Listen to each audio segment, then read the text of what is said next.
Halo, Shalom Bapak Ibu, dimanapun Bapak Ibu berada, kembali dengan saya, Budi Yulianto, di Pastor Message kali ini. Tanpa terasa kita udah masuk dalam bulan Juni kembali ya. Waktu berlalu begitu cepat, namun saya percaya kasih Tuhan senantiasa selalu ada dalam kehidupan Bapak Ibu sekalian. Dan bicara tentang kasih, tentunya ini yang jadi perenungan saya.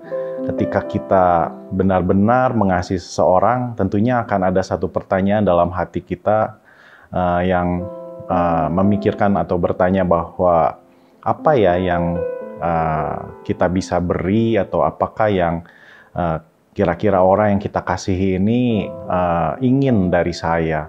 Tentunya untuk bisa menyenangkan dia, untuk bisa karena mengasihi itu pasti ingin menyenangkan ya Bapak Ibu. Ingin menyenangkan hati orang tersebut, dan karena ingin menyenangkan hati orang tersebut, karena kita sayang sama dia, tentunya akan ada satu pertanyaan, apa yang kira-kira aku perlu lakukan ya untuk dia. Dan itu sesuatu yang wajar. Demikian juga kalau kita bawa tentang kasih kita kepada Tuhan. Pernah nggak kita bertanya, kira-kira apa yang Tuhan mau ya dari saya? Sebagai bentuk untuk menyatakan bahwa saya ini mengasihi Tuhan. Dan ini juga yang jadi perenungan oleh Mika. Mari kita lihat firman-Nya di Mika 6. Saya mulai dari ayat 6. Dengan apakah aku akan pergi menghadap Tuhan dan tunduk menyembah kepada Allah di tempat tinggi? Akan pergikah aku menghadap Dia dengan korban bakaran, dengan anak lembu berumur setahun? Berkenankah Tuhan kepada ribuan domba jantan, kepada puluhan ribu curahan minyak? Akan kupersembahkankah anak sulungku karena pelanggaranku, dan buah kandunganku karena dosaku sendiri? Di sini mungkin Nabi Mika berusaha merenungkan apa yang bisa diberikan kepada Allah untuk menghadap Allah di tempat yang maha tinggi, untuk berkenan kepadanya. Apakah dengan korban bakaran, memberikan anak lembu yang sudah berumur setahun, itu pasti sesuatu yang sangat berharga ya. Udah memelihara selama 1 tahun yang terbaik. Ribuan domba jantan, mungkin dengan kekayaan, kalau bisa memberikan ribuan domba yang jantan saja, itu artinya itu pasti memiliki kekayaan secara materi yang luar biasa. Apakah kita menghadap Tuhan atau kita mengasihi Tuhan dengan memberikan seluruh kekayaan kita kepadanya dan Tuhan disenangkan dengan hal tersebut? Ataukah dengan puluhan ribu curahan minyak? Puluhan ribu curahan minyak. Minyak di sini bukan minyak goreng ya Bapak Ibu, tapi ini minyak yang mahal, minyak olive oil, minyak untuk pengurapan saat itu, minyak yang sangat berharga, bukan barang yang murah. Dan dikatakan, apakah dengan puluhan ribu aku mencurahkan minyak itu, Tuhan akan senang atas aku? Dan itu akan membuktikan cintaku sama Tuhan. Apakah dengan melakukan itu Tuhan melihat cinta aku? Ataukah dengan anak sulung? Kalau Bapak Ibu punya anak sulung dan memberikannya, mempersembahkan kepada Tuhan, mengorbankannya, itu juga memperlihatkan bahwa Bapak Ibu sayang sama Tuhan. Apakah dengan begitu? Atau dengan buah kandunganku, yang mungkin itu adalah yang bisa melahirkan generasi berikutnya, tapi mau diberikan kepada Tuhan sebagai bentuk bukti cinta sama Tuhan. Apakah Tuhan disenangkan dengan hal semua itu? Jadi pertanyaannya adalah, apakah itu semua yang Tuhan mau dari kita? Apakah itu semua yang Tuhan mau dari kita? Seringkali kita berpikir bahwa apa yang kita bisa berikan, lakukan, perbuat, itu akan menyenangkan hati Tuhan. Tetapi apa yang sungguh-sungguh Tuhan mau dari kita? Jika kita benar-benar mengasihi Tuhan, kita akan merenungkan hal ini mungkin day by day, dari hari ke hari. Dan di ayat selanjutnya kita akan menemukan bagaimana Mika memberikan satu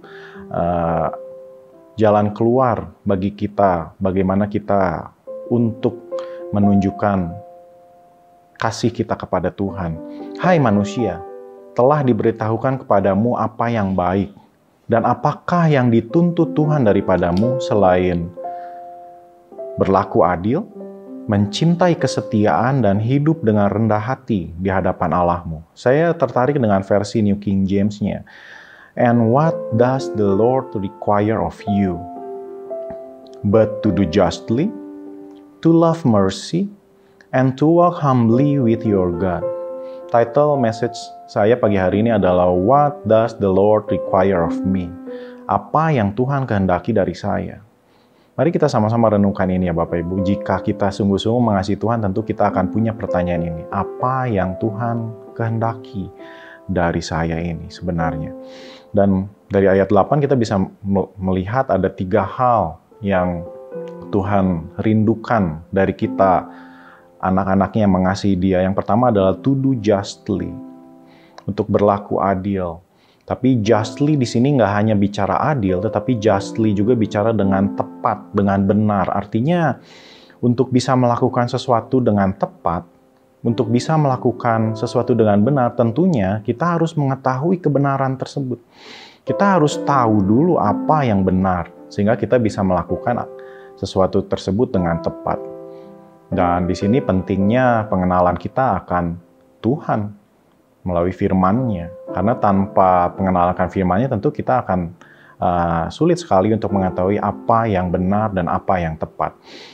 Dan Tuhan itu sangat rindu untuk kita ini melakukan apa yang tepat, apa yang benar, yang adil dikatakan. Yang kedua, to love mercy, yaitu untuk berbelas kasih.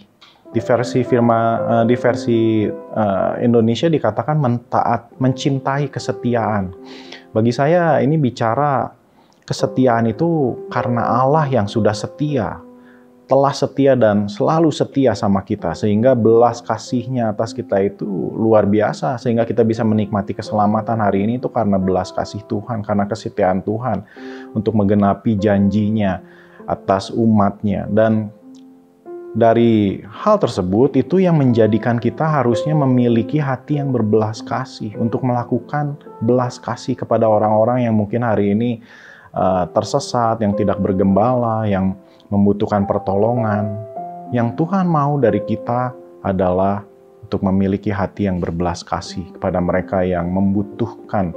Sehingga ketika kita melakukan belas kasih tersebut, nama Tuhan di sana dipermuliakan. Mereka bisa merasakan kehadiran Tuhan lewat belas kasih yang kita lakukan. Karena kita pun hidup hari ini itu karena belas kasih Tuhan. Dan yang terakhir, yang ketiga adalah to walk humbly with your God, untuk berjalan dengan kerendahan hati bersama Tuhan. Kenapa harus rendah hati? Jelas ya di situ, karena berjalannya itu sama Tuhan. Bagaimana mungkin kita bisa jalan sama Tuhan dengan meninggikan hati? Ya, kita jalan sama Sang Pencipta kita, artinya kita harus tahu diri ya. Gitu. Artinya kita harus benar-benar rendah hati karena Dia Sang Pencipta, Dia Tuhan, He is God. Ya, dan kerendahan hati di sini bicara bagi saya ada 3 hal. Yang pertama itu kerendahan hati bicara bagaimana sikap kita mengikuti Tuhan. Mengikuti Tuhan, menjadikan Dia pemimpin atas hidup kita, menjadikan Dia raja atas hidup kita. Artinya Dia yang berjalan di depan, bukan kita yang berjalan di depan Dia, tetapi kita yang mengikuti Dia. Apapun yang jadi keputusannya, apapun yang jadi rencananya, apapun yang jadi kehendaknya, itulah yang terjadi dalam hidup saya. Bukan rencana, planning, ataupun kehendak saya. Apapun yang baik bagi Dia, bagi rencananya, saya mau melakukannya. Nah, itu mungkin sebuah sikap kerendahan hati mengikuti Tuhan. Yang kedua itu kerendahan hati bicara juga bagaimana kita punya sikap mau belajar daripadanya. Kita ini terbatas dalam banyak hal, dan Tuhan itu sangat maha dalam banyak hal. Artinya kita mau terus memberikan diri untuk terus belajar daripadanya, untuk tunduk kepadanya. Dan terakhir, tentunya kerendahan hati itu adalah sebuah sikap karena kita sadar semua yang ada dalam kehidupan ini adalah karena kasih karunia Tuhan, bukan karena usaha diri kita sendiri. Jadi Bapak Ibu, pagi hari ini mari sama-sama kita renungkan apa yang Tuhan mau dari Anda. Yang pertama, berlakulah adil, tepat, dan benar. Yang kedua, berbelas kasihlah kepada orang yang Tuhan kirimkan kepada kehidupan Anda. Karena Anda pun hidup karena belas kasih Tuhan. Yang ketiga, hiduplah dengan rendah hati. Karena Anda berjalan bersama Tuhan, Sang Pencipta Anda. Tuhan Yesus memberkati Bapak Ibu sekalian.